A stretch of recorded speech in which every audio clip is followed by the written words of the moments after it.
예, 여러분, 계속해서 잘 지내고 계시죠? 이 시간에는, 이 한국 개신교가 발전함에 있어서 정말 그 중요했던 것이 사실은 이 조직화의 경우입니다. 그죠?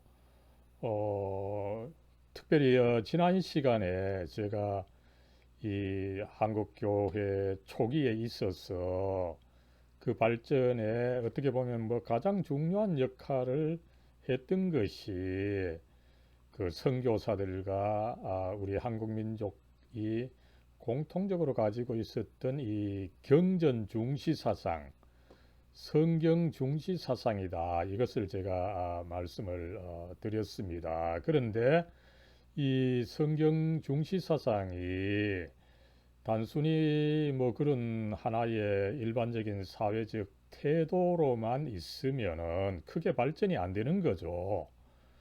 이것이 항상 그 이 조직화, 제도화, institutionalize 돼야 된다라고 하는 것을 뭐 사회학자들이 특별히 막스 베버가 여러 가지로 강조한 바가 있습니다. 그랬을 때 우리는 계속해서 지난 시간에 이 성경 중시 사상 그죠? 이것을 살펴봤는데 이것이 과연 어떻게 발전이 되느냐 하는 것을 한번 이 시간에 검토를 해보도록 하겠습니다. 그래서 이 교회가 민주주의적으로 조직이 돼야 되는데 이게 사실은 이 지속 발전 그 지속적인 발전의 가능성이 있으려면 민주주의적이 돼야 되는 거죠, 그죠?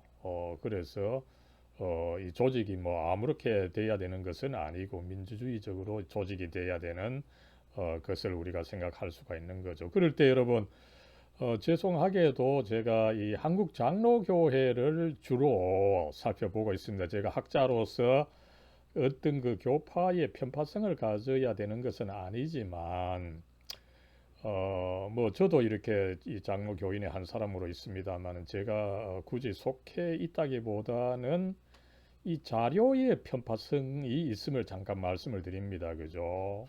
이 한국 개신교회가 초기부터 장로교회가 뭐 거의 압도적으로 이 발전을 주도하고 또 자료를 대부분 이 장로교 선교사들이 많이 남겼다 보니까 그죠?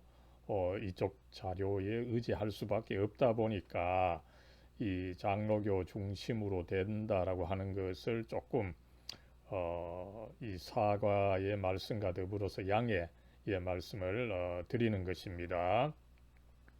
예, 그랬을 때 우리는 어쨌든 이 한국 교회에 있어서 특징적인 이 성경 중시 사상이 있었는데 이것이 이제 네비우스 선교 방법을 통해서 제도화되었다. 이것 뭐 이미 지난번에 잠깐 말씀을 드렸는데 그죠?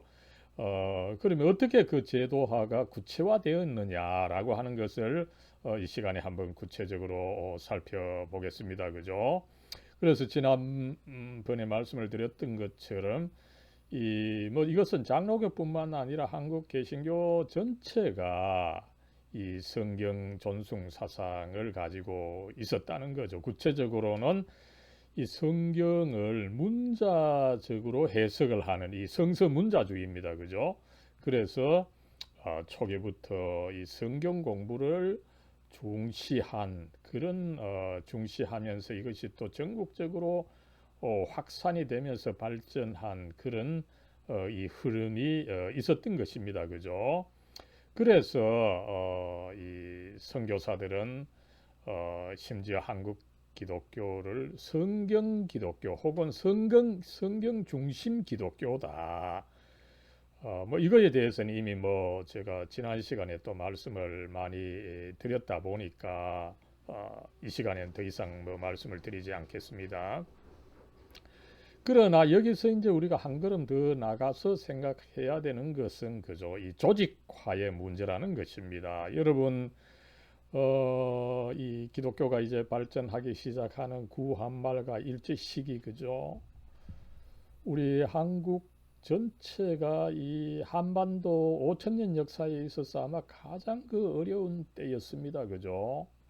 외세의 침입은 우리가 항상 있었죠. 그러나 이때는 이 외세의 침입을 효과적으로 막아내는 이 어떤 한국인들의 그 주체 세력이 사실은 없었던 것입니다. 그러다 보니까 구한말의 혼란을 겪고 결국은 그 주도권이 일본으로 넘어가는 이 안타까운 이 어려움을 당했는데 그죠?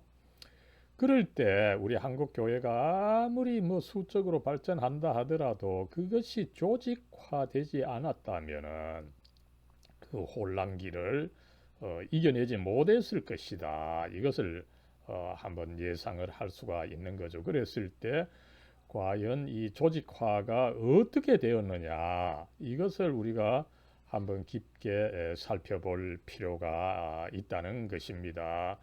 이것을 여러분 잘 살펴보는 것이 단순히 한국 교회 사적으로 그죠? 교회사는 이런 물리적 발전을 중시하는 거죠. 그러나 이것이 여러분 한편으로 다른 한편으로는 그 신학적인 정신적인 발전과 또 상당한 그 인과관계를 가집니다. 그래서 저도 한 사람의 저는 뭐 신학 사상을 중시하지만 동시에 이 한국 교회의 그 물리적 이 발전, 교회 사적인 측면도 똑같이 그 중시하고 있다는 것을 한번 여기서 말씀을 또 드립니다.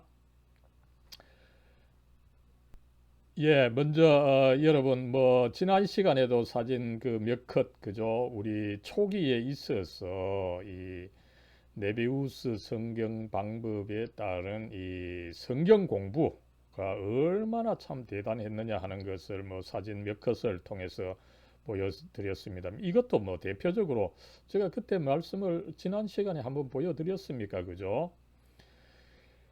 인터넷이나 뭐 여러 그 교회사 책을 보면은 우리 초기 한국 그 개신교 관련 사진이 여러분 많이 떠돌아다닙니다. 그죠? 그럴 때 우리는 조금 학자의 마인드를 가지고 이게 과연 언제 어디서 이 사진이 촬영된 것이냐 이것을 한번 생각해 봐야 되는 거죠. 그랬을 때 여러분 이것은 사실은 뭐 인터넷에 떠돌아다니는 사진인데 그죠? 부흥에 관련 뭐 사진으로 떠돌아다니는데 이것은 부흥회라고 볼 수 없고 그죠? 부흥회라고 볼 수 없는 것은 뭡니까? 여기 전체적으로 여성이 압도적으로 있는 거죠. 그죠? 뭔가 여성만이 따로 모여서 뭐를 했다. 아마 이것은 오히려 부흥에 관련 사진이라기보다는 여성들의 여성 중심의 성경 공부반 사진이다 이렇게 볼 수가 있고요, 그죠? 또 이것이 흥미로운 것은 여러분 여기 여성들이 그 흰 두건을 쓰고 있는 것을 좀 눈여겨봐야 됩니다, 그죠? 이건 남한보다는 북한 여성들이 이렇게 흰 옷에 흰 두건을 많이 쓰고 있었던 거죠, 그죠? 그래서 이것은 북한 어느 교회에서 이루어진 여자 성경 공부반이다. 그러면 이게 또 어느 교회 어디냐, 그죠? 그럴 때 우리는 그 선교사들의 모습을 잘 봐야 됩니다, 그죠? 선교사들은 뭐 대부분 어느 지역에 할당이 되고 이렇게 되기 때문에 그 선교사 그 사진에 어떤 선교사가 있느냐 이것이 어느 지역 사진이냐 이것을 판가름하는 데 있어서 좋은 거죠. 여러분 여기 키 큰 그죠? 매우 키 큰 이 선교사죠, 그죠? 이분이 사실은 마포 삼열 그 선교사님입니다, 그죠? 마펫 선교사죠, 그죠? 그랬을 때 이 사진이 조금 어떻게 됩니까? 조금 이분의 그 얼굴이 연세가 좀 들어 보입니까, 그죠? 마침 이 비슷한 사진을 보여주는 것이 여러분 이 사진인데, 그죠? 이것은 이분이 이제 길선주 목사님입니다, 그죠? 아마 뒤에 이것이 이제 길선주 목사님이 그, 그 개척한 그 유명한 이 장대영 교회죠, 그죠? 장대영 교회 이 당회, 그죠?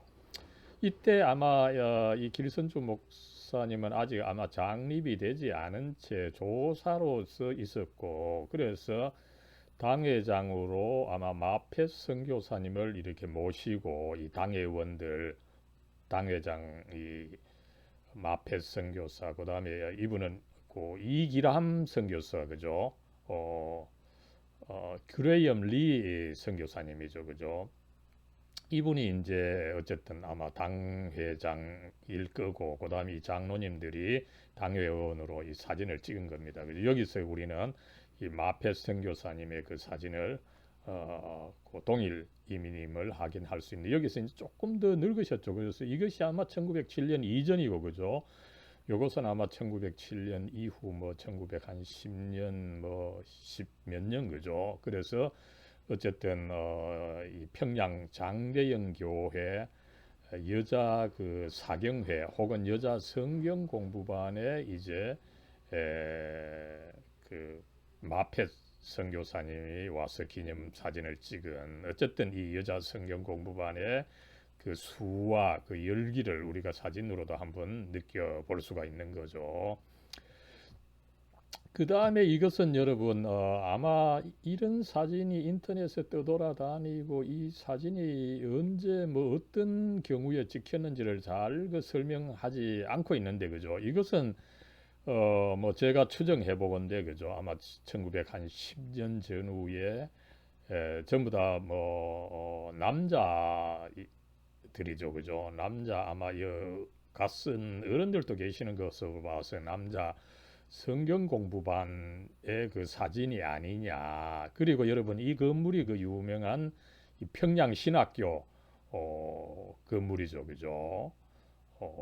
평양이나 이북에는 큰 건물에 있어서 이 건축 형식이 조금 유행을 했던 것 같아요. 2층 건물인데, 그죠? 일자형에다가 여기 조금 튀어나온 부분이죠, 그죠?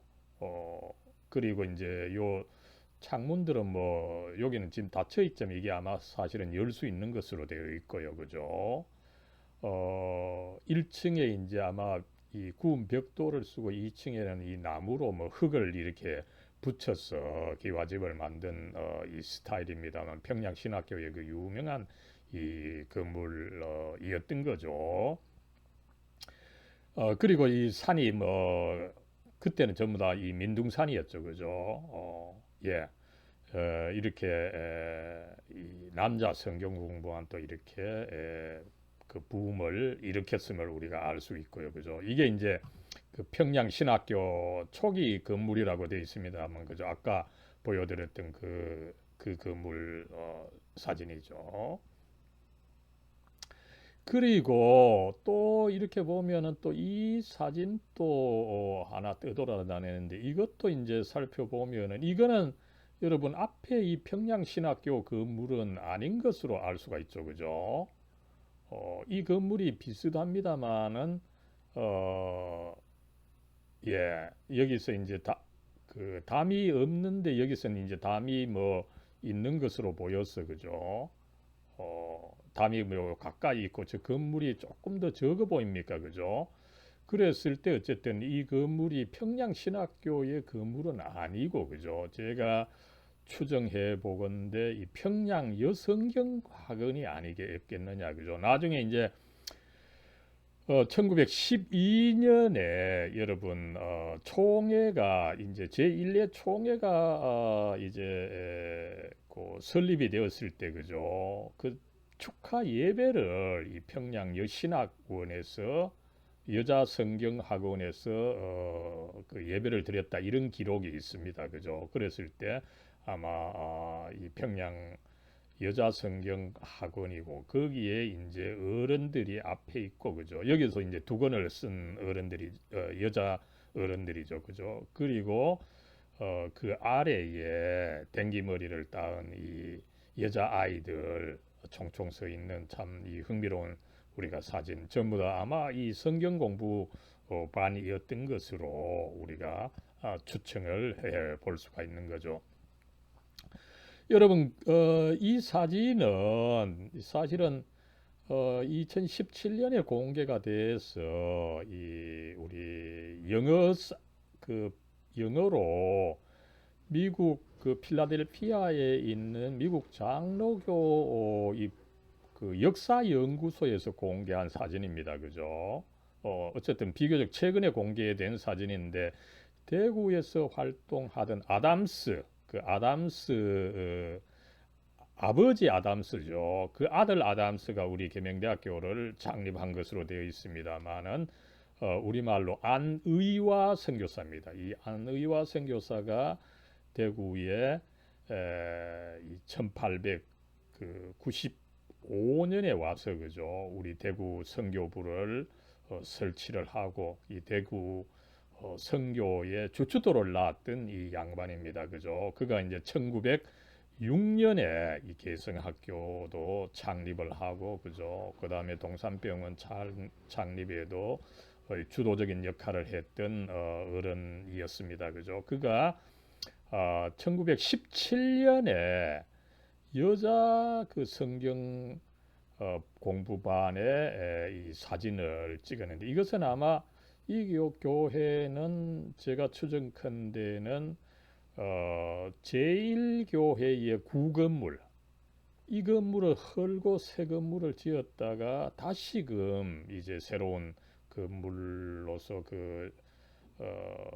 동산병원 그 뒷산에 지금 있습니다만 그죠. 이 참 굉장히 그 역사적인 어떻게 보면 대구 최초의 이 교회요. 대구 이 영남 지역의 어머니 교회였던 이 제1교회 앞에서 찍은 사진인 거죠. 앞에서 제가 말씀을 드렸습니다. 이북의 여성들은 머리에 흰 두건을 쓰는데 여기서는 조금 더 이 신식이라고 볼 수 있겠습니까? 대부분 뭐 이 흰 두건을 쓰지 않은 것을 우리가 알 수가 있습니다. 그래서 이 대구에서도 이렇게 그 여성들의 이 성경 공부반 그죠? 이런 것이 이제 나중에 뭐 이렇게 옆에 함께 발전한 것이 사실은 대구 지역에서 그 유명했던 동산성서의 학원이었죠. 그 다음에 여기서 보면은 1934년에 평양의 여자사경회 그죠? 아마 이 사경회가 이제 발전하면은 한 교회뿐만 아니라 이제 전 지역 그죠? 이 평양 전 지역의 여성들이 함께 모여서 또 사경회 성경 공부를 한 것이 있는데 그죠? 1934년 거의 한 2천여 명의 그 여성들이 이렇게 모여서 사경회를 했다라고 하는 것을 알 수가 있습니다. 여기서 여러분 어떻습니까? 그죠? 앞에서는 뭐 대부분이 그 흰 두건을 쓰는데 여기서는 상당히 많은 여성들이 그 두건을 쓰고 있지 않은 것을 우리가 확인할 수 있는 거죠. 이 시간이 많이 흐른 것을 우리가 알 수가 있습니다. 이렇게 해서 여러분 이 한국 교회 초기에 그죠? 거의 뭐 1910년, 20년대까지 이 성경 공부가 정말 뭐 불일 듯 일어났다라고 하는 것을 우리가 알 수가 있습니다. 그랬을 때 이 지역 교회의 성경 공부반이 과연 이제 어떻게 이루어졌느냐라고 할 때 여러분 먼저 중요한 것은 그 지역 교회의 그 학습 교인입니다. 그죠? 그 세례 교인이 되기 위해서는 일정 기간 뭐 한 3개월 혹은 뭐 1년 기간 성경과 뭐 요리 문답 교육을 받아야 되고 또 굉장히 우리 한국 당시는 이 치리가 엄정했죠. 그죠? 그래서 세례교인이 되려면 어떻게 됩니까? 그죠? 주초를 관둬야 되고 또 특별히 그때 뭐 1960년대까지 우리 한국에는 첩이 많았죠. 그죠? 이 축첩을 또 관두어야 세례를 받고 특별히 뭐 집사 장로가 될 때는 더구나 더 그렇게 했다는 것을 우리가 알 수가 있고요. 그래서 나름대로 이 학습 교인 시스템을 통해서 이 성경 공부를 강하게 시켰고 또 요구를 했다 이것을 알 수가 있고요. 그죠? 그와 더불어서 이제 이미 뭐 세례 교인들은 어떻게 됩니까? 그죠? 성인들은 11시 예배 전에 10시에 와서 성경 공부반을 이수를 해야 되고요. 그죠? 이것은 뭐 제가 그 젊었을 때 1980년대까지 계속 그 지속이 되던 그런 이 전통이었음을 저도 경험을 했고요. 그죠? 그 다음에 이제 또 중요했던 것이 각급 주일학교 이제 성경 공부반이죠. 그죠? 뭐 아동부, 중등부, 고등부, 그죠? 청년부, 대학부 이런 식으로 성경 공부반이 그 나뉘어져서 그죠? 이 성경 공부반이 잘 그 이루어졌다. 이것을 우리가 또 알 수가 있는 거죠. 그죠? 그래서 이게 잘 이루어지다 보니까 어떻게 됩니까? 그죠? 어, 이 장갑연합회를 통해 가지고 1910년부터는 세계 통일공과 그죠? 아마 조금 연세 있는 분들 이 통일공과 아마 기억을 하실 겁니다. 그죠? 이것이 이미 여러분 1910년부터입니다. 그죠? 1910년대만 하더라도 우리 한국에서는 뭐 몇몇 지식인을 빼고는 뭐 서양이 어디 있는지 그죠? 세계가 어떤지 아직까지 그 이 세계의 흐름을 전혀 알고 있지 못한 가운데 교회는 이미 그 서양에서 사용하는 성경 공과를 함께 사용한다. 대단한 이 세계화 그 글로벌리제이션의 그 흐름이었지 그죠? 이걸 통해서 서양 교육을 우리가 받는다. 이런 식으로 이미 그 아동들에게 그 어필을 했고 그죠?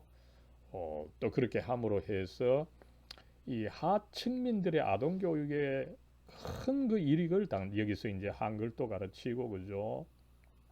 또 뭐 아이들 도와줘서 상급 학교로 진학시키기도 하고 그죠? 또 그 다음에 뭐 소풍도 가고 수련회도 하고 그 다음에 뭐 크리스마스 때 성극도 하고 크게 엔터테인도 하고 그죠? 어쨌든 어, 이 구한말과 일제시대 때 이 주일학교는 그 큰 역할을 했음을 우리가 알 수가 있는 거죠. 그리고 또 뭐 대부분의 교회에서는 매년 정기적인 그 이 사경회 그죠. 특별히 겨울 사경회가 중요했던 거죠. 심령대 부흥회 그죠. 초기에는 여러분이 이것이 좀 성경 공부 중심이었는데 나중에는 이게 부흥회 형식으로 조금 그 변질되었던 것을 우리가 그 알 수가 있습니다. 그죠? 어쨌든 이 또 매년 이 사경회도 실시했고 그죠? 그렇게 이렇게 해서 어쨌든 한국 교회는 전반적으로 이 성경 공부를 중시했다, 제도적으로 중시했다. 이것을 우리가 한번 살펴볼 수가 있습니다. 그죠? 여러분 이 세계 주일학교 이게 굉장히 참 이 그 중요한 사진 한 컷이죠. 그죠? 이것이 이제 나오는데 이 세계 주일학교 뭐 이 모임이다 이런 식으로 나오지만 사실은 그 미국 북감리회 소속 교회들이 모여서 이제 세계 주일학교 대회를 1914년에 그 경복궁에서 했던 것을 이때는 이제 이 앞에 뭡니까 일제 그 총독부 청사가 아직 들어서지 않았던 때죠, 그죠? 이제 얼마 후에 여기 이제 총독부 청사가 들어서서 이런 뭐 행사도 할 수가 없었습니다만, 그죠? 그 당시로서 이 대단한 그 모임이었는데, 그죠? 이것은 이제 주일학교 모임이지만 특별히 미국 북장로교회 우리 한국에 여기 사실은 서울에서는 이 북감리교회가 큰 역할을 했죠. 그죠? 배재학당, 이화학당, 그죠? 그리고 정동교회 굉장히 이 서울에서 그 아펜젤러, 스크랜턴을 비롯한 이 선교사들의 헐버트죠, 그죠? 이 선교사들의 영향으로 서울에서 큰 그 이 활약을 했고 그런 흐름에서 이 1914년에 세계 주일학교 대회를 유치해서 이렇게 크게 성황을 한 것을 우리가 알 수가 있습니다. 그랬을 때 여러분 이 성경 공부가 단순히 공부만 하고 그것이 성장의 기회가 주어지지 않으면 더 발전할 수가 없는 거죠. 그랬을 때 한국 교회에서는 이 성경 공부를 열심히 하면은 성장의 가능성이 있다는 것을 또 제도적으로 보여준 거죠, 그죠?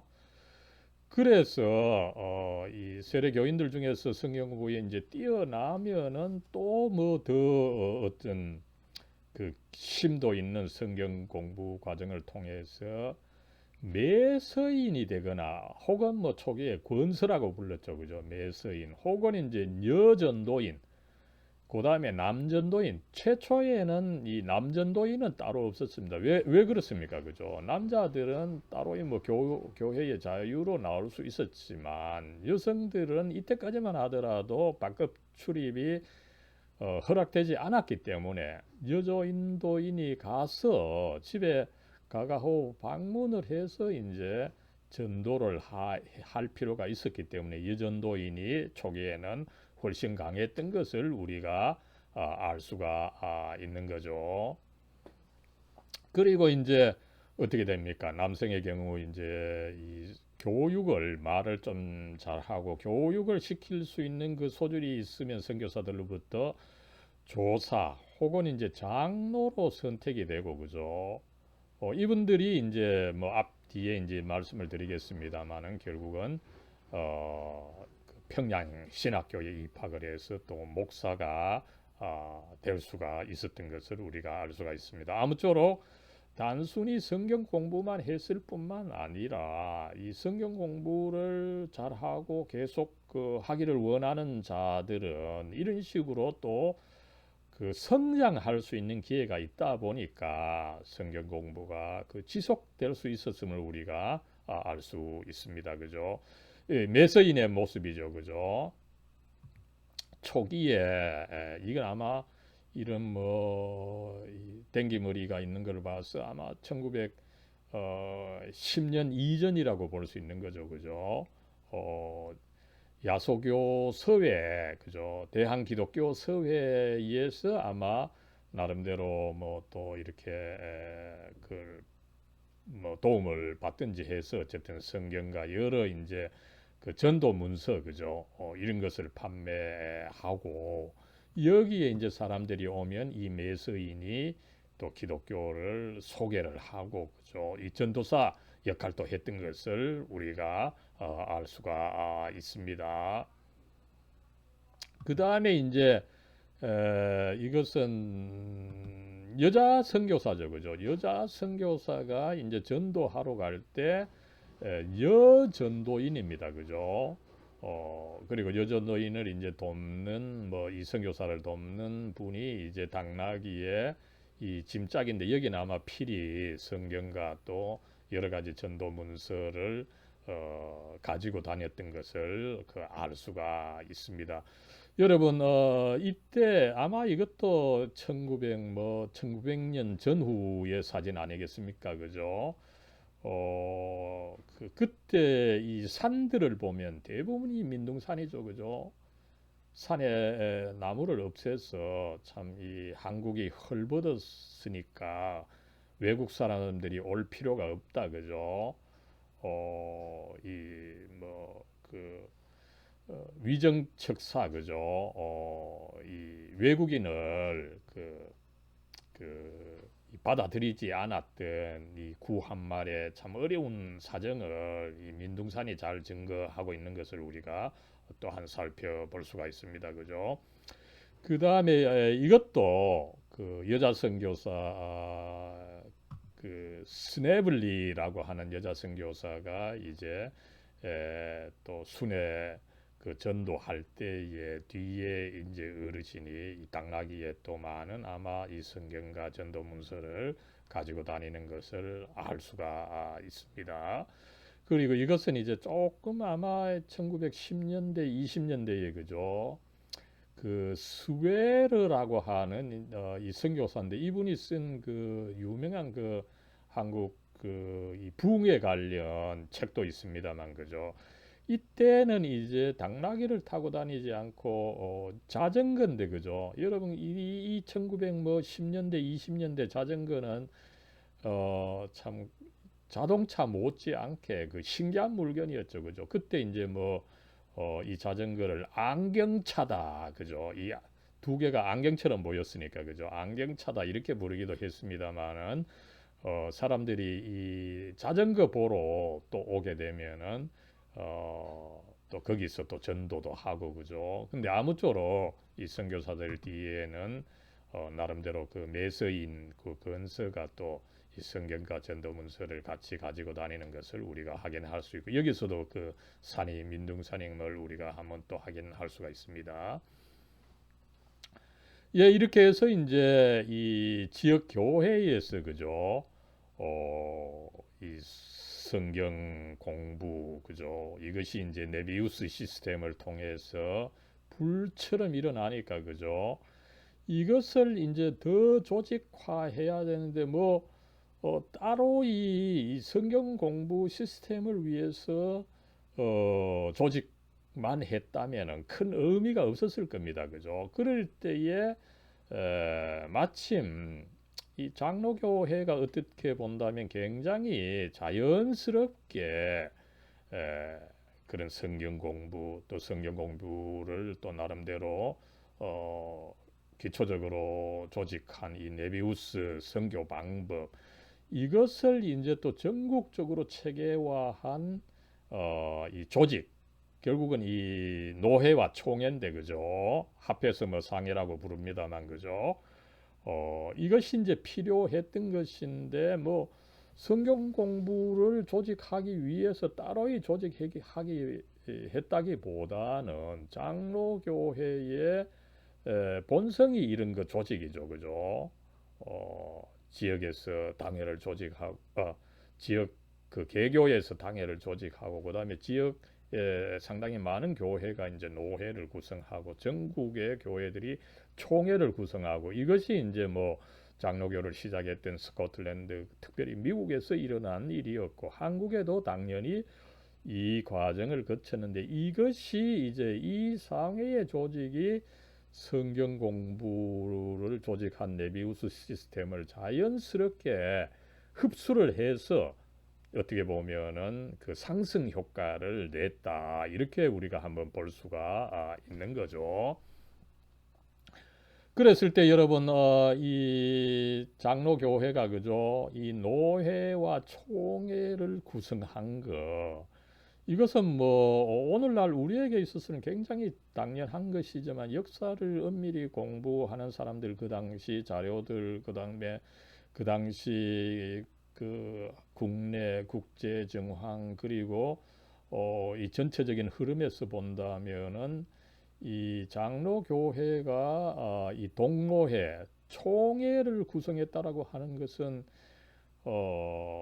정말 이 중요한 사건. 저는 뭐 사실은 그 가장 중요한 사건이다. 그죠? 한국 개신교 역사에 있어서 가장 중요한 사건이다. 이렇게 주장을 하고 있습니다만, 그죠? 이것이 이제 자연스럽게 일어나게 되고, 이 동로회, 총회가 밑에서 그 불일듯 일어나는 그 성경 공부 시스템, 네비우스 시스템을 통해서 이 성경 공부의 그 흐름을 흡수를 해서 참 아름답게 그 조직으로 그 발전을 시켰다 이렇게 볼 수가 있다는 것입니다. 그죠? 그랬을 때 이제 이 한국에 왔던 이 선교사들, 장로교 이 선교사들이 그죠? 이 한국 교회가 이 성경 공부를 통해서 또 이 네비우스 선교 방법을 통해서 조직화됨으로 해가지고 이렇게 잘 발전하는데 이제 앞으로는 한국인 지도자가 필요하다, 그죠? 이 인식을 하고서 이미 1901년부터 이제 신학 교육을 그 실시를 그 하는 거죠. 1901년이면 여러분 1884년에 선교가 시작되었기 때문에 그죠. 이제 15년 만에 어느 정도 이제 자리가 이제 굳어졌을 때 이 신학 교육을 통해서 그 한국인 목사를 양성할 필요성을 이제 느꼈던 거죠. 그래서 이미 1901년에 이제 평양 신학교가 이제 그 마포 삼열 목사님에 의해서 시작이 되었던 것입니다. 그죠? 그랬을 때 어떻습니까? 그죠? 신학 교육을 시키고는 목사 장립을 해야 되는 거죠. 그리고 1907년에는 이제 한국인 목사를 이제 장립을 해야 된다. 아마 이런 계획을 이 허간에 했음을 우리가 알 수가 있습니다. 그랬을 때 여러분 한국인 목사를 어떻게 장립합니까? 그죠? 이 목사 이 장립 오디네이션 그죠? 안수식은 쉽게 그 할 수가 없는 거죠. 그죠? 이 장로교 문서들을 보면은 우리가 세례를 우리 스스로 할 수 없습니다. 그죠? 그러면서 또 목사 장립도 절대로 내 스스로 내가 목사다 이렇게 해서는 안 된다는 거죠. 이 콜링이 필요합니다. 소명이 필요한데 그죠? 내 스스로 느끼는 소명도 중요하지만은 교회가 인정해야 되는 이 소명이 저 사람은 목사 자격이 있고 목사 또 준비를 해서 우리의 이 목사가 되어서 하나님의 말씀을 가르치는 자가 된다. 이거를 교회가 객관적으로 인정을 해야 목사가 되는 것입니다. 그죠? 그러다 보니까 이 객관적으로 인정하는 시스템으로서 노회가 사실은 그 필요한 거죠. 그래서 선교사들도 이 노회를 설치할 계획을 이미 일찍부터 했고, 그죠? 그래서 드디어 1907년에 우리 한국 교회사에서는 동노회라고 알려져 있는데, 그죠? 이 동노회를 홀로 독자입니다, 그죠?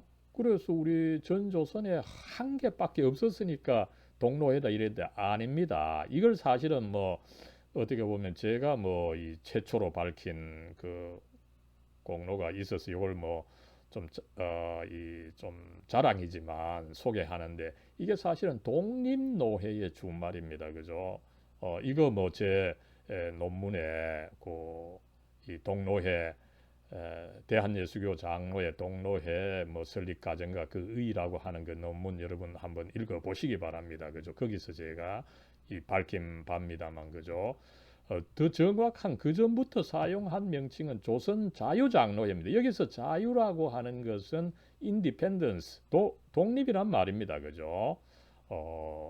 그것을 이미 뭐 그 전부터 이미 설립 계획을 갖고 있었던 것을 우리가 알 수가 있고 이것이 이제 1907년에 시행이 되었던 것을 알 수가 있습니다. 그죠?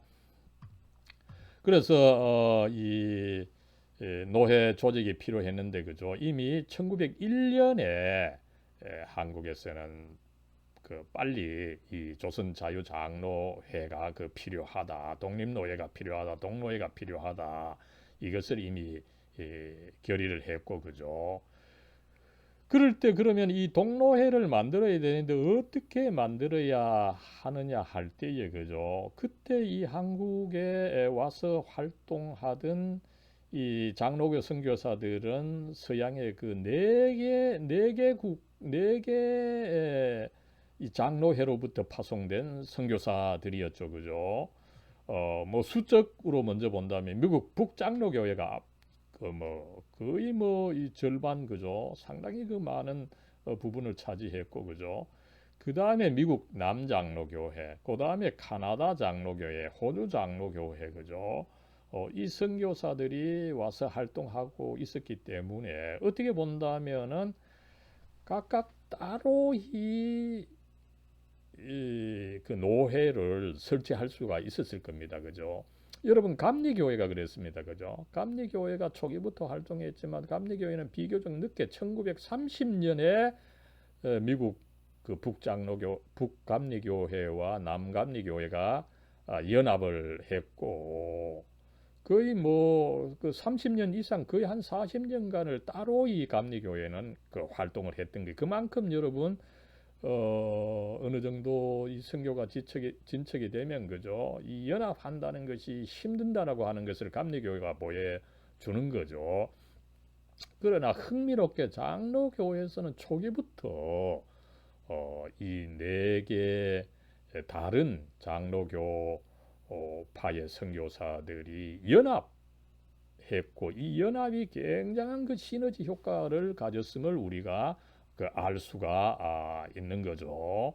이들이 연합해서 1907년에 동로회를 만들었고 이 동로회가 1912년에 이제 총회로 발전해서 오늘날까지 이 대한예수교 장로회가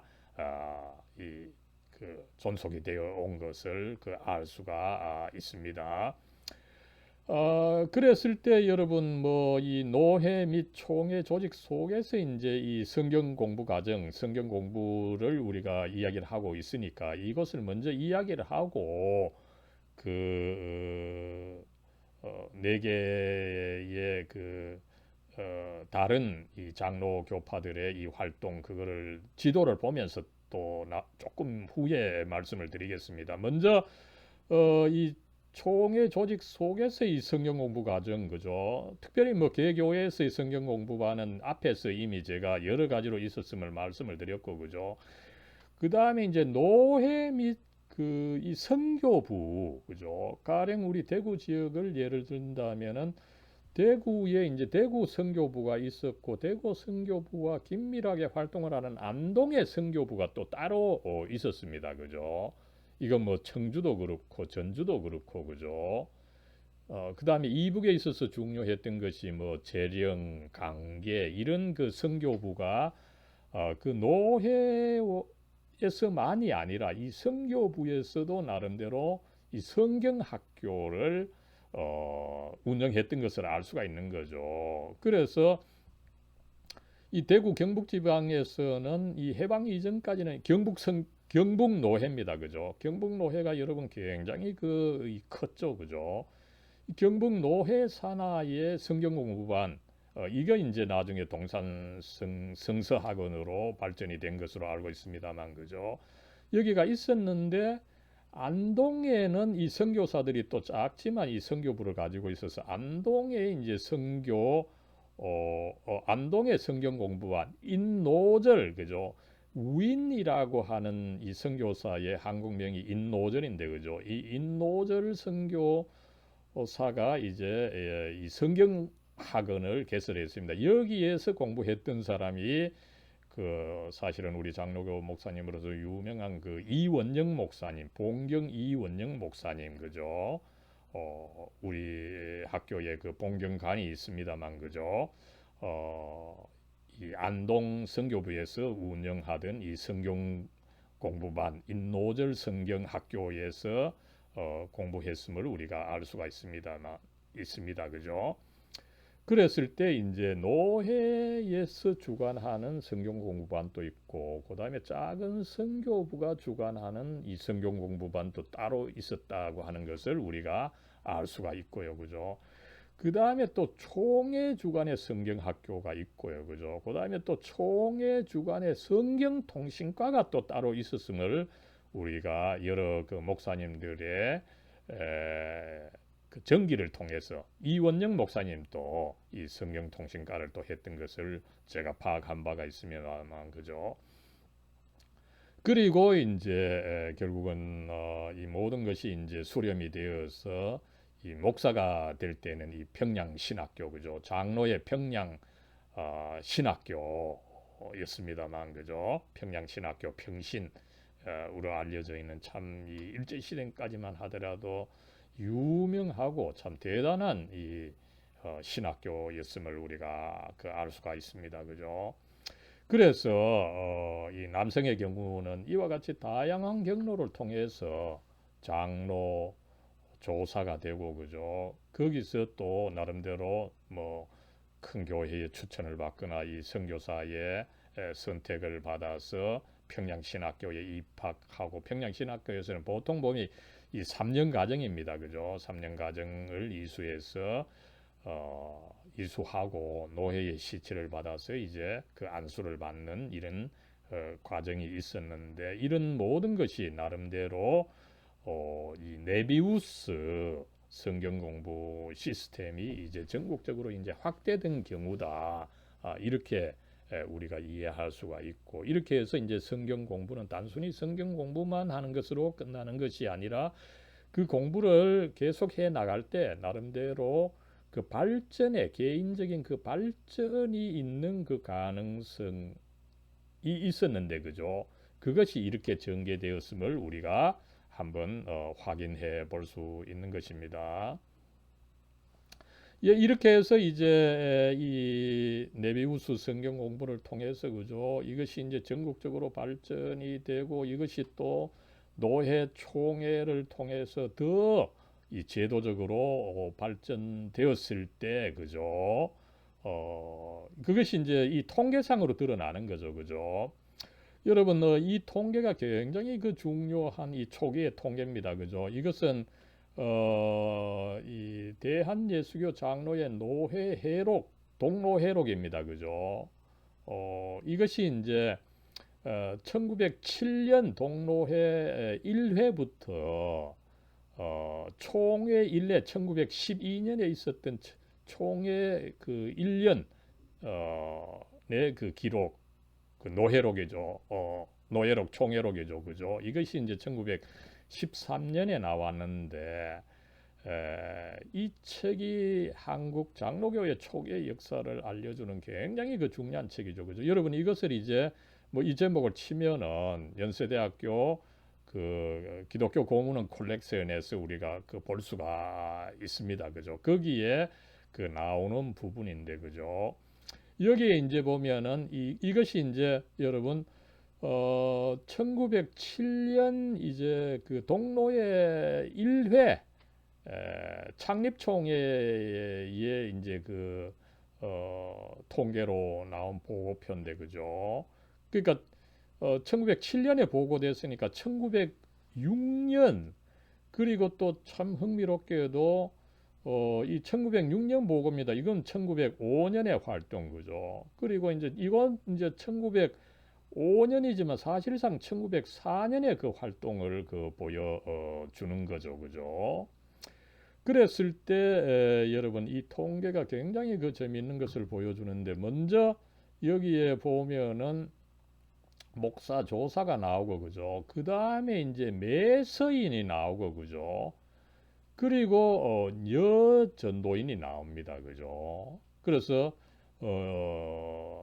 이 초기에는 조사, 매서인, 여전도인 모두 다 이 교회 그리고 이 선교사의 인준을 받아서 그 활동을 한 것을 우리가 아무나 될 수가 없었다는 거죠. 그죠. 여기서 한번 확인을 할 수가 있고요. 그죠? 그랬을 때 여러분 이 통계에 의하면은 이 교인 수 그죠? 먼저 어떻게 됩니까? 그죠? 원입 교인이죠. 그죠? 이제 최초 아직까지 이제 그 세례를 받지 않은 이 교인들 그죠? 그 원입 교인입니다. 그죠? 그랬을 때 이제 이 원입 교인 수와 그다음에 속한이 도합 그죠? 이 속한이 도합은 뭡니까? 원입 교인과 기존 세례 교인을 포함 모든 이제 교인의 도합이라는 거죠. 그죠? 그랬을 때 이것이 이제 흥미로운 것은 우리가 지방에 따른 그 이 교인의 수를 한번 살펴봐야 되는 거죠. 그죠? 여러분, 요것은 이제 1907년 이전이다 보니까 요 통계 그 지역을 나누는 것이 조금 다릅니다만은 이제 내년부터는 사실은 7개 대리회죠. 그죠? 그 대리회를 보여주는 것은 제가 나중에 말씀을 드리겠습니다만 그죠? 먼저 여기서 보면은 1907년 이전에 이제 우리 한반도 전체에 그 지역을 나눈 것을 보면 평안 남북과 황해 그죠? 이 서북 지방입니다. 그죠? 서북 지방을 먼저 하나 나누고 그다음에 이제 경기 강원, 충청 남북을 또 하나로 나누고 그죠. 그 다음에 이제 전라남북, 그 다음에 경상 남북을 나누고 그죠. 그 다음에 이제 한경 남북 요런 식으로 초기에는 요런 식으로 거의 뭐 한 5개로 나눴습니다만 이것이 이제 그 1907년부터는 이제 7개로 나누어지는 거죠. 그죠? 평안 남북을 나누고 그죠? 그 다음에 경충 지방이다. 경기도 충청을 따로 나누고 그죠? 그러면 이제 이 3개죠. 그 다음에 이제 전라남북, 경상도, 한경도는 뭐 그대로 가고 그죠? 어, 그랬을 때에 이제 전국을 어, 그, 7개로 나누게 되는데 여러분 이북이 사실은 워낙 커서 그죠? 이 평안 남북을 나누고 황해를 나누고 그 다음에 이제 경기도 충청을 따로 나누고 그리고 전라남북, 경상남북, 환경남북을 따루어서 그 7개로 그 나눈 역사가 있습니다. 여기서는 지금 뭐 1907년 이전이다 보니까 5개로 나누고 있는 거죠. 그죠? 그랬을 때 우리가 이 교인의 총계를 보면은 먼저 여러분 평안남북과 이 황해도를 보면은 압도적이라고 하는 것을 알 수가 있죠. 그죠? 먼저 원입 교인 그죠? 새로이 들어온 교인이 1만 1천이 되고 그죠? 여기에 이제 여러분 경기도와 충청 남북도 강원을 한번 보십시오. 그죠? 이북 서북 지방에서는 1만 1천 명이 됐는데 그 이남 서울과 충청도 강원도에서는 1,000명이 원입 교인이 됐던 것을 우리가 알 수가 있는 거죠. 그죠? 그러니까 거의 한 10배의 차이가 날 정도로 이북이 그 압도적이었다는 거죠. 그죠? 그래서 전체 교인도 한번 살펴보면 어떻습니까? 그죠? 전체 교인도 이게 이제 1907년이니까 그죠? 1906년의 상황입니다. 그죠? 1906년에 이북 그 서북 지방에서 4만 명이었는데 그죠? 경기도, 충청도, 강원도에서는 7천 명밖에 안 되는 거죠. 그죠? 그러니까 거의 뭐 한 이 서북 지방이 6배나 그 많았다라고 하는 정말 그 압도적으로 이 서북 지방이 기독교가 발전했다는 것을 우리가 여기서 그 알 수가 있는 거죠. 여기서 여러분 서북 지방의 그 기독교인이 1906년에 4만 3천이었고 그죠? 그 다음에 전국적으로 보면은 여러분 7만 명이었습니다. 그죠?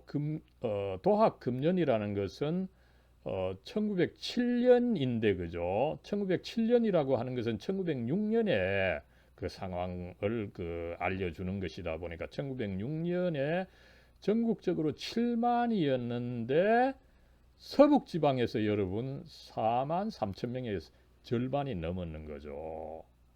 이 압도적인 서북 지방의 압도적인 한국 장로교 지배 그죠?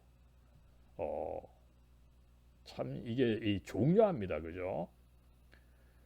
그랬을 때 이 장례 교권의 향배를 그 보여주고 이것이야말로 여러분 왜 그 한국 장로교 신학교가 평양에 설치가 되고 그죠? 그 다음에 또 그죠? 동로회가 평양 장대영교회 그죠? 그 다음에 또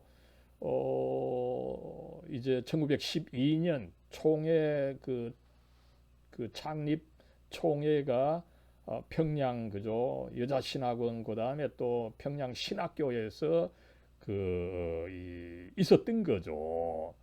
초기 한국 장로교의 역사를 그 평양이 주도한다라고 할 때 우리는 반드시 이 통계표를 우리가 참조할 필요가 있는 거죠.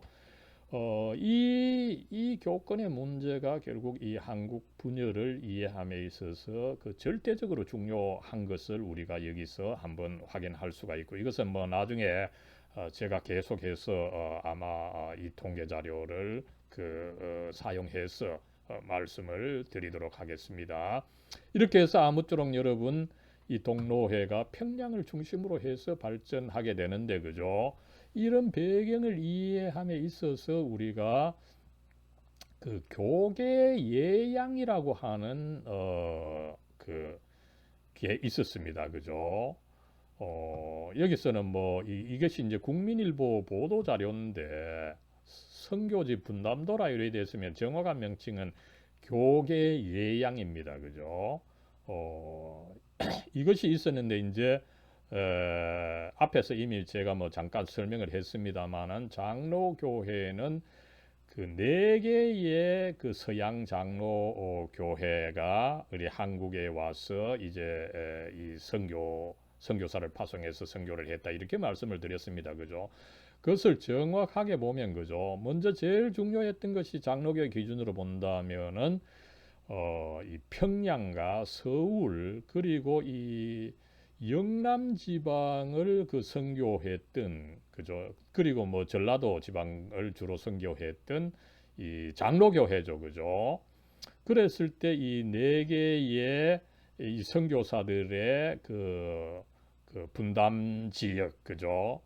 예양 지역을 살펴보면 어떻습니까? 그죠? 이 예양이라고 하는 것은 뭡니까? 그죠? 이 신사적으로 한다는 거죠. 선교사들이 이제 많이 들어오게 됨에 따라서 어떤 지역에 이 선교사들이 같이 중복적으로 장로교가 이미 하고 있는데 여기 또 감리교가 와서 하면은, 그죠? 아니면 뭐 또 다른 교단이 와서 하게 되면은 이게 중복적이고 또 불필요한 경쟁이 일어나니까, 이런 중복과 경쟁을 없애기 위해서 선교사들이 협의해서, 그죠? 신사적으로 선교지를 분담했던 것이 교계의 예양입니다. 그죠? 요건 뭐 제가 또 한번 말씀을 드리겠지만, 일단 지도가 나와서 제가 말씀을 드리면, 그죠? 먼저 이제 미국 북장로교회가 사실은 한국 장로교회의 그 선교를 주도했죠. 그죠? 이 평양 지방과 서울과 그 다음에 이 영남, 특별히 이 경북 지방이었습니다. 그죠? 그리고 이제 미국 남장로교회가 중립된 미국 남장로교회는 이제 이 전라도 지방이죠. 그죠? 그리고 이제 그 카나다 장로교회도 또 일정 부분 중요한 역할을 하는데, 이 함경 남북도죠. 그죠? 그러나 그 숫자에 있어서는 정말 미미하지만, 나중에 이제 기독교 장로회가 이 카나다 장로교회 이 함경도를 발판으로 해서 나오게 됨으로 해서 한국 장로교회에서 중요한 역할을 하게 되었던 거죠. 그 다음에 이제 호주 장로교회는 일찍부터 이제 뭐 지리적으로 이 경남이 조금 더 가까웠다는 뭐 그런 특징도 있지만, 그죠? 이 호주 장로교회 선교사들이 부산과 마산 지역으로 거창을 중심으로 해서 이제 활동을 하다 보니까, 호주 장로교회에서는 이제 이 경남 지방, 부산과 경남 지방 중심으로 이 활동을 해서 이 네 개 장로교회가 이렇게 지역을 분담한 것이 있었고, 이제 여러분 감리교회가 또 같이 와서 활동을 하다 보니까, 그죠? 장로교 내에서뿐만 아니라 장로교와 감리교, 이 장감 관계라고 이야기를 하고 있었죠. 장감 뭐 연합이다, 이 말이 많이 쓰였습니다만, 그죠? 그랬을 때 장로교회와 감리교회까지도 이제 1909년에 이르면은 이미 뭐 1892년부터입니까? 이런 논의가 있었어요. 그죠? 그래서 먼저 더 일찍 왔고 더 세력을 키웠던 미국 북감리교회는 이 서울 중심으로 서울과 그다음에 이 경기도, 충청도 지방 그리고 뭐 요 강원도 남부 지방을 이제 했고 그죠. 조금 늦게 왔던 미국 남감리 교회는 이 개성과 특별히 강원도 북부를 그 크게 그 선교했던 것을 우리가 그 알 수가 있습니다. 아무쪼록 이 먼저 장로교 선교사들, 그 다음에 이제 장로교 선교사들과 감리교 선교사들 이런 식으로 이제 그 지역을 그 분담했다, 교계 예양을 했다. 이것이 이제 또한 나중에 이 한국 그 장로교회 분열에 있어서 중요한 그 흐름이 되고 있는 것을 우리가 여기서 또 한번 확인을 해 두어야 하는 것입니다. 어쨌든 이렇게 이제 선교사들이 따로 지역을 나누어서 활동을 하면서 그 자국의 교회로부터 여러 가지 그 도움도 따로 받고 그죠. 그러다 보니까 사실은 어떻게 보면은 따로 이 그 노회를 설치하고 그죠. 이렇게 할 수도 있는 입장이었습니다. 특별히 이 북장로교회가 주도를 했기 때문에 북장로교회에서는 오히려 연합함으로 해서 손해를 본다는 이런 생각도 할 수가 있었지만 그죠. 선교사들은 연합을 했다는 거죠, 그죠. 그래서 이 처음 이 장로교의 경우 이제 처음으로 이제 이 선교사 공의에 그죠. 장로교 정치를 쓰는 미션 공회다 이렇게 이제 공식적으로는 명명을 했습니다만 그죠. 1894년부터 1900년까지 있었고 그죠. 그 다음에 이제 1901년부터 동로회가 나오는 6년까지는 대한예수교 장로회 공의회다. 그죠? 이런 표현을 썼는데, 그죠? 여기서 여러분, 이 예수교라고 하는 이 표현을 쓰고 있는데, 이것은 이미 중국에서부터 쓰는 것입니다. 중국에서부터 예수교는 개신교라고 하는 말입니다. 그죠? 뭐 특별하게 왜 예수교냐, 그죠? 기독교, 그리스도교가 되어야 되는데 왜 기독교, 예수교냐 이랬을 때 이것은 이미 오랜 역사가 있는 것을 우리가 알 수가 있고요, 그죠?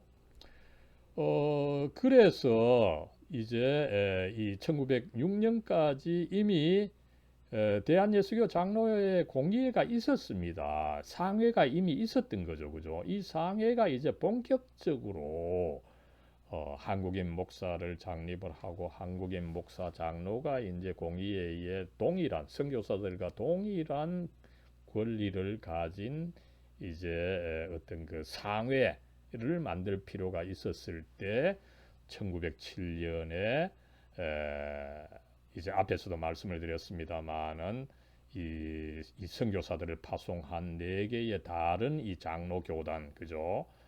이들이 이제 모여서 그죠?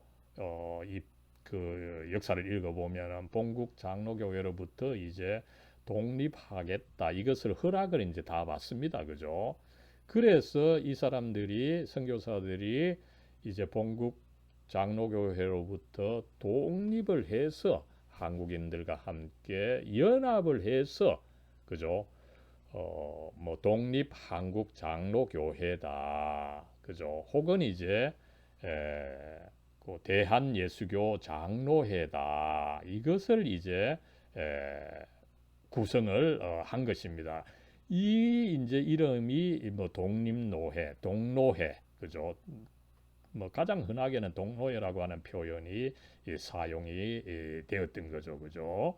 그래서 여기서 사실 그대로 대한예수교 장로회가 이제 공식적으로 출범을 하고 그 안에 이제 노회로서 초기에는 총회가 있기 전에는 대리회라고 하는 표현을 썼던 거죠. 7개 지역 대리회가 있었던 것입니다. 이것이 이제 나중에 총회가 되면서 노회로 이름을 바꾸게 되는 거죠. 아무쪼록 이 동로회 그죠. 대한예수교 장로회 이 동로회가 1907년 9월 17일 그죠? 평양 장대영 교회에서 구성이 되었습니다. 이렇게 동로회, 총회가 이제 구성이, 이 동로회라는 것은 사실상에 있어서 총회입니다. 그죠? 학자들은 자꾸 이 동로회와 총회를 따로 구분하지만 그럴 필요가 없습니다. 사실상 같은 겁니다. 그죠? 그래서 이 1907년 9월 17일에 이렇게 구성이 되었습니다만은 제가 뭐 거듭 말씀을 드리지만 이 사건이야말로 뭐 한국 장로교회는 말할 것도 없고 한국 개신교 역사에 있어서 참 가장 그 중요한 날이다. 그죠?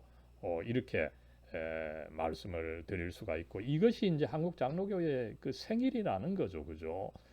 그래서 제가 이 한국 장로교회에 제안하는 것은 모든 교회들이 그저 개교회 생일을 제발 지키지 말고 그죠? 9월 17일 그 이전 주일을 한국 장로교회 생일 주일로 창립 주일로 그 지키자는 거죠. 그래서 개교회들이 뭐 연합하고 아니면 노회에서 따로 이런 역사를 또 반성을 하고 그죠? 이런 어떤 전국적인 규모로 일어나는 그 의미 있는 날로 지켜야 되는데 이것이 개교회 창립일을 중시를 하다 보니까 그죠? 어떤 큰 의미가 없게 되는 안타까운 사태가 일어난 거죠. 그죠?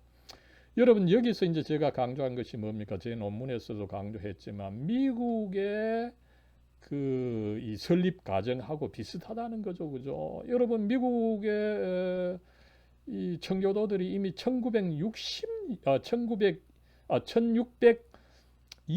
30년대부터 메이플라워를 타고 이미 뭐 미국으로 갔습니다. 그죠? 미국에 뭐 100년 이상 이 청교도들이 얼마나 잘 그 활동을 했습니까? 그죠? 그러나 그게 미국이 아닙니다. 미국은 언제 있었습니까? 그죠? 한 150년이 지난 1776년에 그죠? 이 독립선언서, 이 헌법을 공개하고 그죠? 이 영국으로부터 독립을 시작한 이날 그죠?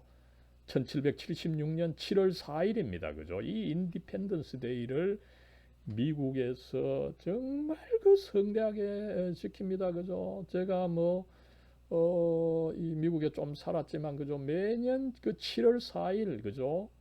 뉴욕에서는 그 허드슨 강이나 아니면 그 동쪽에 그 이스트 리버가 있는데 그죠? 그 강에서 엄청난 그 불꽃놀이 그죠? 거의 한 시간에 지속되는 이 불꽃놀이 그죠? 모두 거기 구경 가고 저도 뭐 거의 매년 거기 불꽃놀이 구경을 갔습니다만 그죠?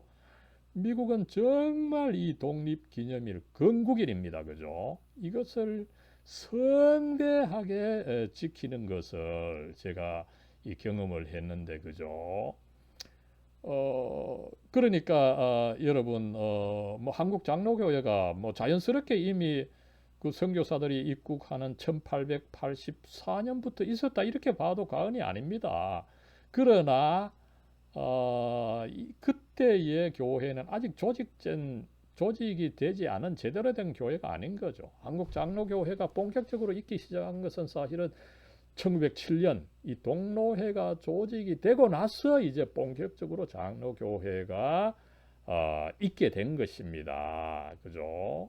그래서 미국에 있어서 본다면은 미국 이 독립기념일과 같은 날이 바로 이 1907년 9월 17일이다. 그죠? 그래서 모든 장로교회가 이 9월 17일을 그 생일로 창립 기념일로 알고 이것을 함께 기념하는 일이 있을 때 이 한국 장로교회가 발전이 되는 것입니다. 그죠? 그래서 제가 이 날의 그 중요성을 계속 그 강조를 하고 있는 입장입니다. 이랬을 때 여러분 계속해서 우리가 이 그 살펴봐야 되는 것이 앞에서는 이제 1907년 이전의 통계인데 그죠? 여기서 이제 그 총회가 이제 형성되면서의 그 통계인데 그죠? 뭐 같은 이 논조입니다. 그죠? 그 어, 그 이제 동로회의에서의 그 7개 대리회가 이제 본격적으로 여기서 나온 것을 우리가 알 수가 있죠. 그죠? 경기 충청이 하나 있고 그죠? 그 다음에 이제 남평안, 그 다음에 북평안, 그 다음에 황해, 그 다음에 전라, 그 다음에 경상, 어, 그리고 이제 이 함경도 온 거죠, 그죠? 그래서 어떻게 됩니까? 이 일곱 개가 되는 거죠, 그죠? 일곱 개. 이것이 이제 동로의 산하에서는 대리회로 명명이 됐지만 총회가 되면서 이것이 바로 노회가 되어서 그죠? 동로회와 총회는 사실상 같은 어, 그 기구인데 이 이름이 다르다고 해서 지난번 2012년에 그죠? 한국 장로교 총회 뭐 100주년 이것은 참 그 역사를 모르는 소치입니다. 그죠? 1907년이 중요했고 그래서 2007년에 우리가 그 기념을 해야 되는데 그 기념을 하지 못했다는 것은 뭡니까? 그죠? 그 역사와 그 교회의 실체를 그만큼 장로교 자체가 파악하고 있지 못하는 것을 단적으로 보여준 것이죠. 그죠? 예. 뭐 통계는 앞에서 이야기한 것과 똑같습니다. 그죠? 이 그 남평안과 북평안이 전체 교인 수를 압도하고 있다고 하는 것을 여기서도 우리가 확인할 수가 있습니다. 그랬을 때 그죠? 여기서 이제 잠깐 그 짚고 넘어가야 되는 것이 그런 통계와 더불어서 그죠? 이 지역에 따라서 이 장로교회가 그 뿌리가 달랐다라고 하는 거 그죠? 네 개의 서양 장로 교단으로부터 파송받았던 이 선교사들이 한국에서 교계 예향에 따라서 다른 지역에 서로 다른 지역에서 선교를 하고 그 기틀을 낳았다라고 하는 것이 나중에 이 장로교 분열의 그 원인이 된다라고 하는 것을 우리가 여기서 잠깐 한번 이것은 뭐 계속 그 논의를 해야 되는 부분입니다. 그죠? 한국 신학의 그 오리엔테이션과 절대적인 그 영향 관계가 있기 때문에 그죠? 그래서 어떻습니까? 그죠? 이 주도한 것은 미국 북장로교회죠, 그죠? 이 서북 지방, 여러분, 이 평양을 중심으로 해서 이쪽 지방을 그 평안 남북도를 뭐 항해도 북부까지를 포함해서 그죠?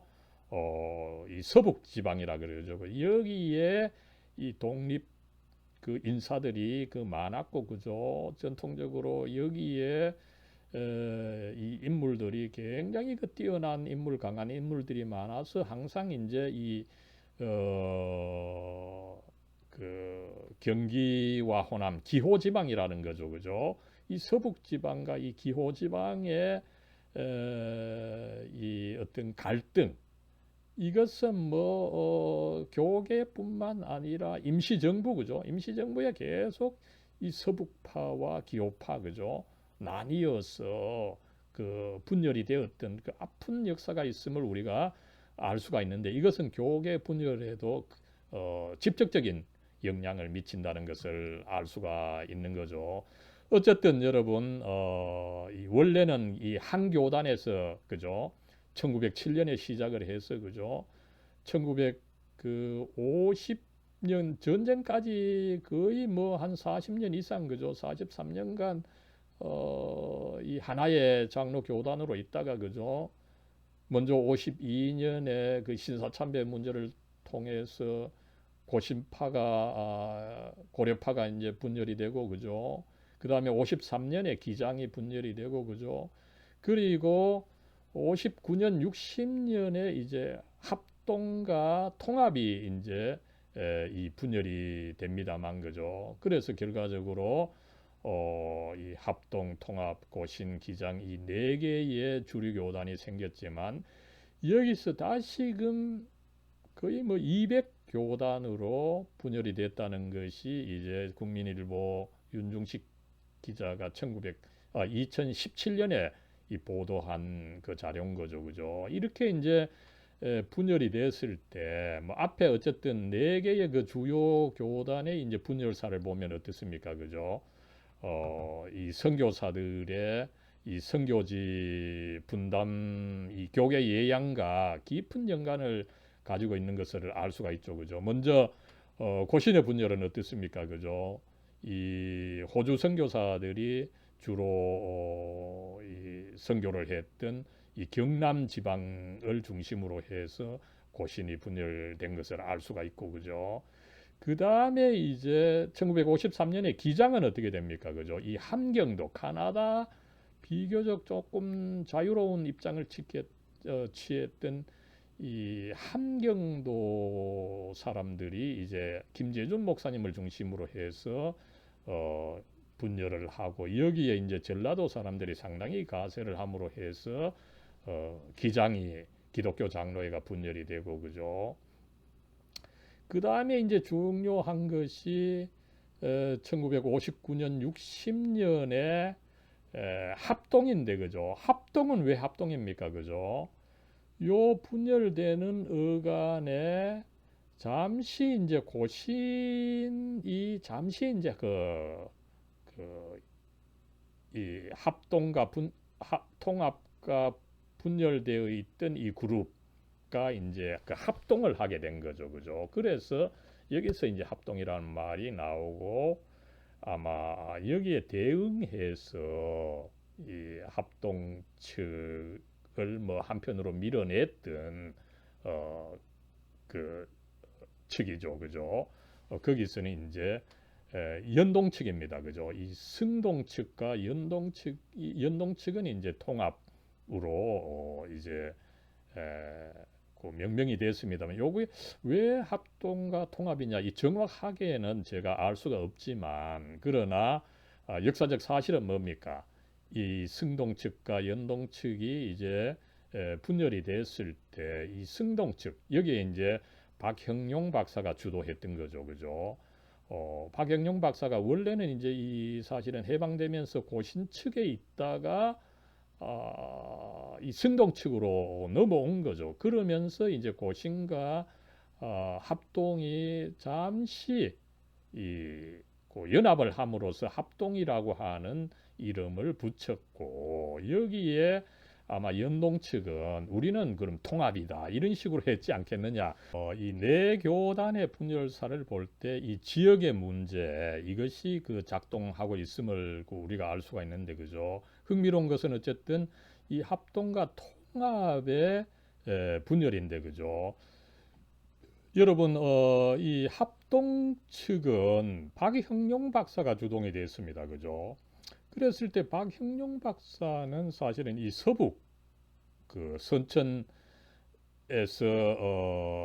그 신성학교를 졸업했죠. 그죠. 이렇게 하면서 박형용 박사는 이 서북 출신입니다. 그죠. 서북 출신이 이제 주동이 되어서 어떻게 보면은 합동이고 그죠. 여기에 이제 좀 보수적이다 보니까 보수적인 전라도 경상도 교회들이 합쳐서 이 합동을 이루게 되고 여기에 이제 이 연동 교회파 그죠. 이 통합파는 이 기호 그죠. 이 특별히 이 서울 지방의 사람들이 중심이 되었던 것을 알 수가 있습니다. 그죠.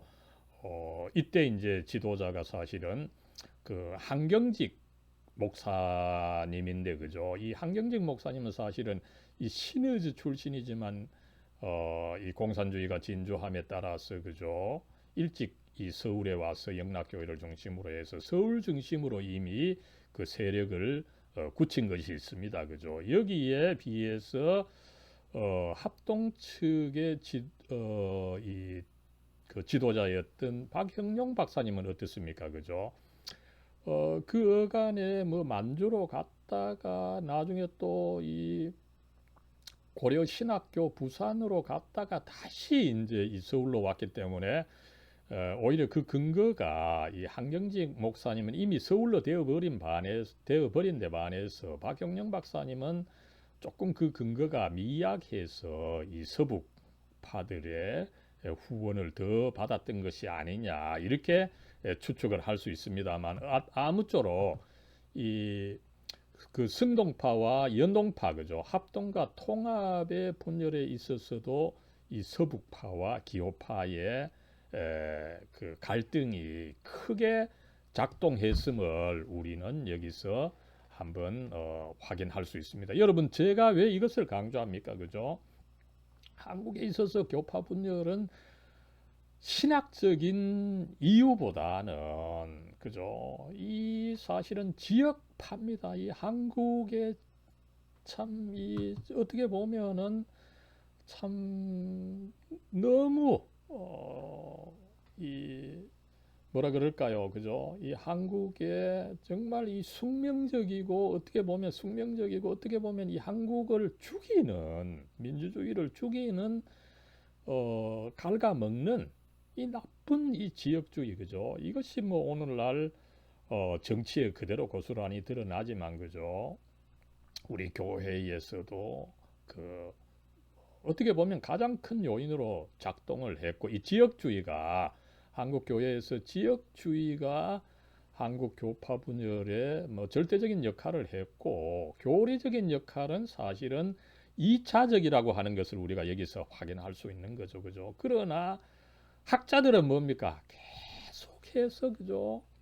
이 신학적인 이유를 중시하는 겁니다. 그죠? 그래서 어떻습니까? 기자? 조금 자유로운 기장과 통합은 계속해서 이 선교사들이 보수적인 신학을 전해줬고 이거를 이 보수적인 신학을 전해받은 합동이 문제가 있다 그죠? 여기서 자꾸 신학적인 이유를 댑니다만 제가 보기에는 그죠?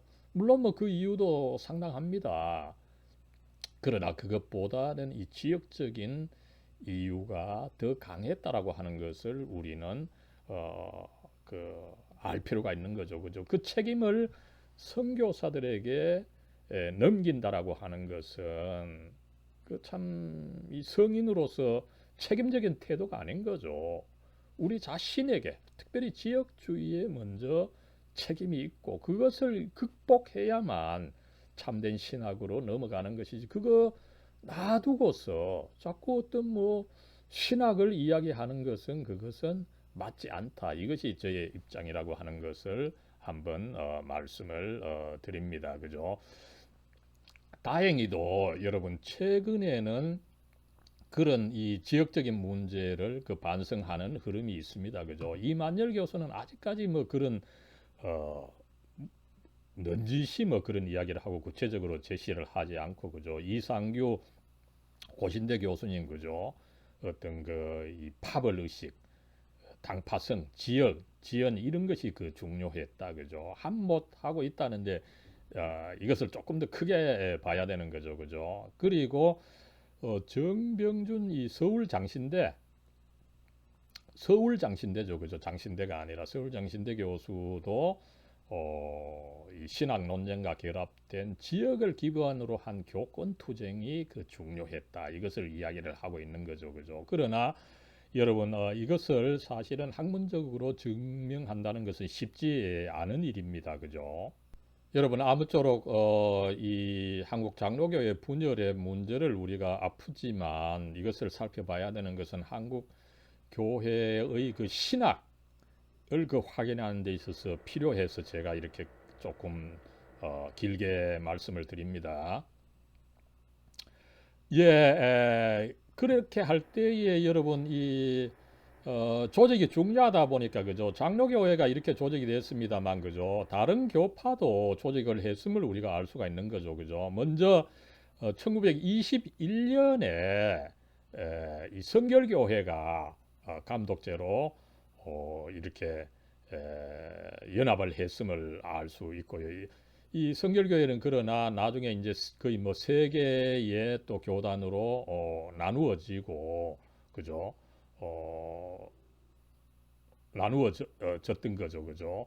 감리교회는 비교적 늦게 1930년에 이제 미국 북감리회와 남감리회가 이렇게 연합해서 감독제를 취하는 연합회를 만들었음을 알 수가 있고 그죠. 감리교회도 여러 가지 갈등이 있었습니다만은 아직까지 이 분열은 되고 있지 않은 점에서 정말 그 칭찬을 받아서 좋다 이렇게 우리가 평가를 할 수가 있는 거죠. 아무쪼록 이 이면에 있어서는 앞에 말씀드렸던 그 교계 예양협정 그죠. 이 선교지 분담 문제가 있었는데 이것은 최초로는 이제 1892년에 장감 간의 협정이 있었고 장로교회는 이미 이 어간에 4개로 이렇게 분열한 것이 있고요. 그죠? 최종적으로는 이제 1919년에 이루어졌다는 것을 알 수가 있습니다. 이렇게 하면서 여러분 어쨌든 이 한국 장로교회가 동로회로 조직이 되었는데 그죠? 유명한 그 이 사진 몇 컷을 좀 소개합니다. 그죠? 먼저는 이 동로회 창립 후에 찍은 이 참 유명한 이 사진이죠. 그죠?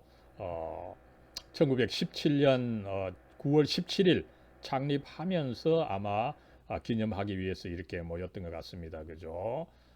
이 선교사 38명과 선교사 38명과 우리 한국 대표로 그 참석한 장로, 한국 장로 아직까지 사실은 목사 안수가 이루어지지 않았다 보니까 그죠? 이 40명 이렇게 해서 이 동로회가 시작했던 것을 우리가 알 수가 있습니다. 요건 이제 전체적으로 요 목사님들의 그 이름을 이렇게 정확하게 밝히고 있는 것을 알 수가 있는 거죠. 이 제초 그 동로회에서 안수받은 우리 한국 장로교 최초의 그 7 목사님이죠, 그죠? 그 다음에 이제 그 동로회가 그 있었던 이 장대영 교회입니다, 그죠? 이 장대영 교회 초기 기역자 교회 모습이죠. 이건 조금 1909년의 그 모습이라고 합니다만, 그죠? 대단히 그 이 웅장한 건물이었다, 그죠? 기역자로 되어서 이 중앙에서 이제 목사님이 설교하고 아마 오른쪽에 남자, 왼쪽에 여성이 있었던 것을 예배를 드렸던 것을 알 수가 있습니다. 그 장대영 교회를 그 개척하면서 지었고 인도했던 이 길선주 목사님이죠. 눈이 조금 이렇게 멀게 되어서 나중에 이제 이 선교사 의사가 수술을 해서 이 보게 되었다는 스토리가 있죠. 한국 장로교회의 아버지다 그죠. 정말 이 나중에 이제 1907년 대붕해가 일어나면서 이 전국적인 강사로 다니면서 거의 엄청난 이 수의 사람들에게 설교를 했고 그죠. 수천 명의 사람을 이제 인도하고 그죠. 그리고 이제 또 어떻게 됩니까 그죠. 이 1911년 정말 이 백오인 사건 참 어려운 사건이었죠 그죠. 그때 이 장남을 잃고 그죠. 그러면서도 1919년에 그 독립선언서에 이 사인을 하고는 그 민족 대표 34민 중에 한 분이 되고 그죠. 이 사건으로 2년간 옥고도 치르고 그죠. 그러면서 이제 말기에는 이 말세학 특별히 이 전천년설을 임박한 이 종말의 임박을 그 강조하는 전천년설을 또 강조를 했고 그죠. 그러면서 이 1926년에 이미 이 사회주의 이북이 공산화되기 시작한 거죠, 그죠? 교회에서 이미 이 길선주 목사님을 보수적이다 이렇게 해서 배척을 하게 되고 그래서 결국은 그 정들었던 장대영 교회를 사임까지 하게 되는 안타까운 그 사태가 있었던 거죠. 예.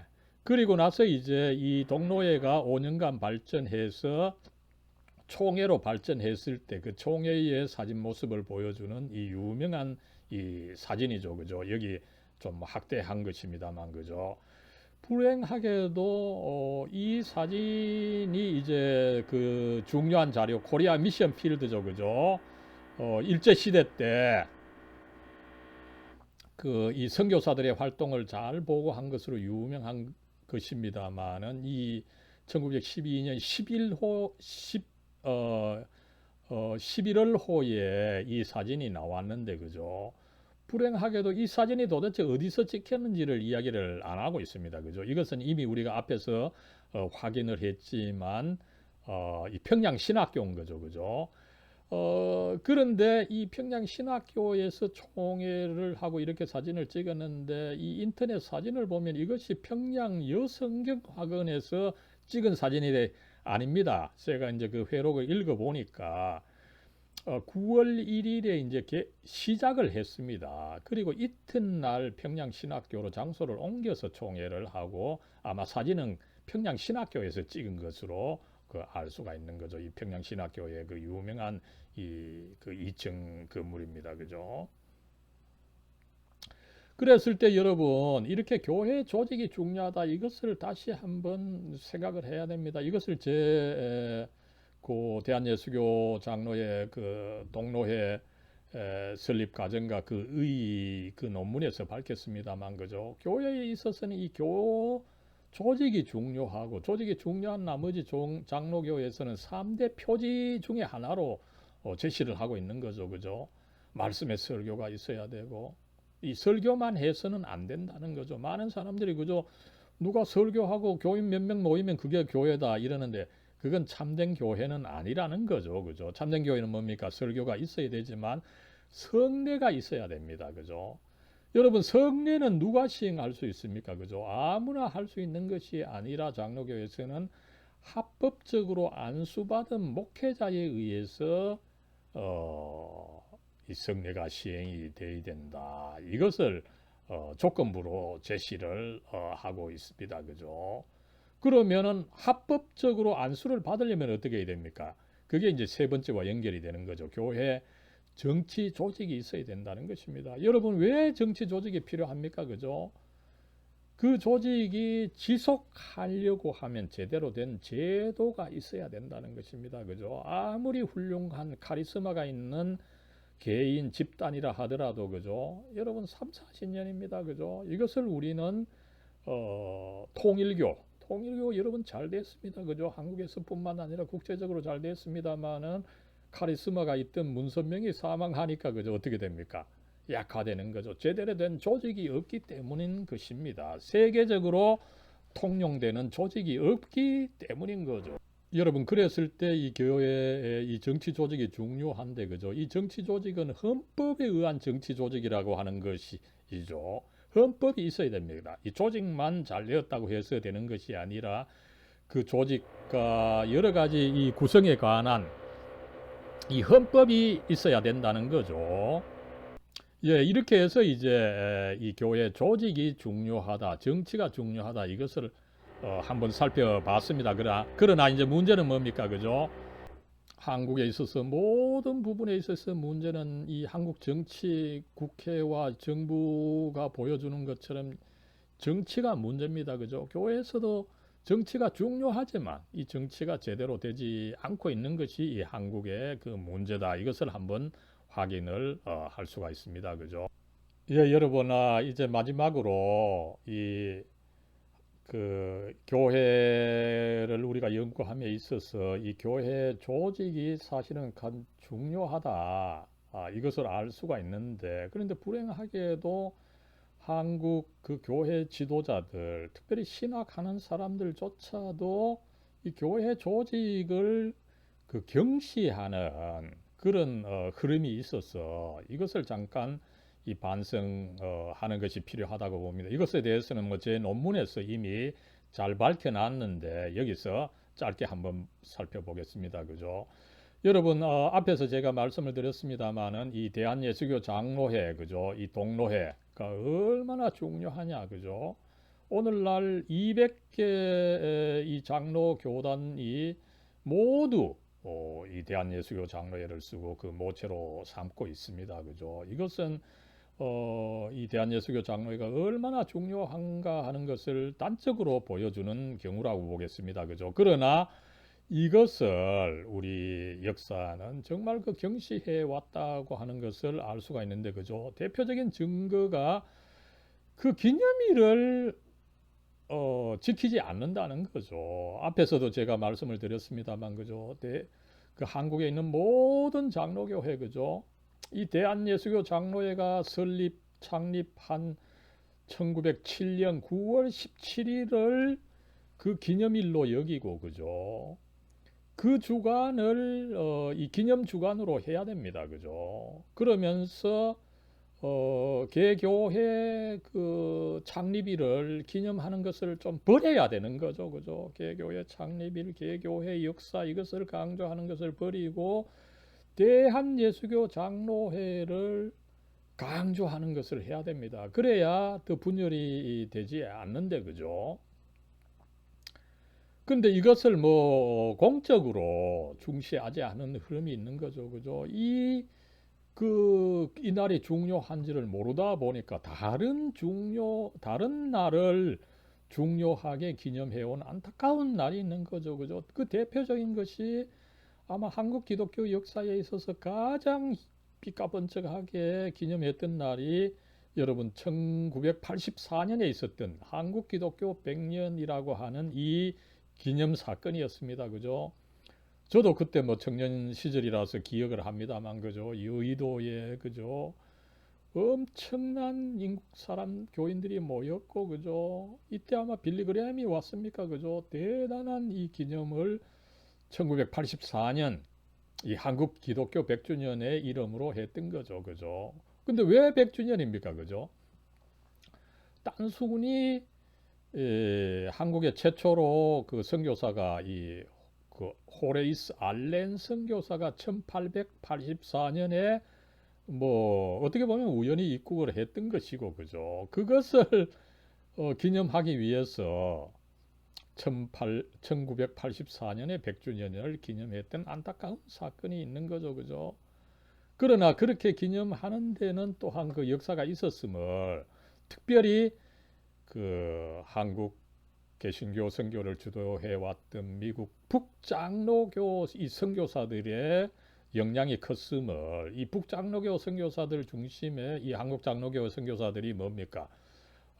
이 1884년을 중심으로 해서 25주년, 특별히 이 1934년의 희년 기념주일, 그죠? 50주년 기념주일, 이걸 성대하게 했던 것입니다. 그죠? 이것을 봤던 사람이 한경직 뭐 이런 분이었습니다. 그러다 보니까 이분들이 살아 계시던 이 1984년 100주년을 정말 그 이제 우리 힘으로 한다 이래가지고, 그죠? 휘황찬란하게 기념을 했던 역사가 있는데, 그죠? 그렇게 함으로 해서 더 중요한 1917년 9월 17일 이 대한예수교 장로회의 창립을 잊어버리게 되는 안타까운 사태가 발생했다는 것을 우리는 알 수가 있습니다. 그죠? 그래서 아무쪼록 대한예수교 장로회가 모든 장로교회의 이 근간입니다. 그죠? 그래서 그 설립일을 장로교회의 설립일로 삼아야 된다. 이게 제가 뭐 거듭된 이 주장인 것입니다. 그죠? 그러면서 여러분 그 헌법에 있는, 그죠? 이 대한예수교 장로회가 이 설립 당시부터 가지고 있던 이 헌법에 있는 신조, 교리, 그죠? 이런 것을 중시해야 되는데, 그죠? 저는 뭐 어느 장로교 목사님들이 이 헌법에 있는 신조와 교리 중시하고 있는 목사님, 또 이 교수들, 신학 교수들, 그죠? 많이 보지 못했습니다. 그죠? 아마 뭐 이 헌법에 있는 신조와 교리, 웨스트민스터 신앙고백, 대소요리 문답을 아마 가장 중시하는 학자들 중에 한 사람이 오히려 조금 변방에 있는 제가 아니냐, 이렇게 제가 뭐 감히 주장할 수 있을 정도로 사실상 이 장로교 신학대학에 있는 이 교수들이 이 헌법을 너무 참 이 이 하고 있는데에 제가 굉장히 이 놀란 바가 있습니다만 그죠. 그리고 또 이 교인들이 교회법과 이 교회 재판을 중시하지 않는 거죠, 그죠. 그래서 뭐 문제가 있으면 오히려 일반 법에 그, 그 호소를 하게 되는 교회 일반 교인들과 목회자들이 교회법을 중시하지 않는 이런 경우가 사실은 많은 거죠, 그죠? 아닙니다. 우리 교인들은 먼저 교회법을 중시해야 되는 이렇게 함으로 해서 정말 이 헌법 그리고 헌법을 낳게 한 이 총회 이 대한예수교 장로회가 참 중요하다 이런 식으로 우리가 나아갈 때에 이 교회 정치 조직이 중요하다 이것을 우리가 인식을 할 수가 있게 된다는 것을 한번 살펴봅니다. 예, 여러분 오늘 강의는 조금 지루하지만 여기까지 예, 하고 마치도록 하겠습니다. 예, 감사합니다.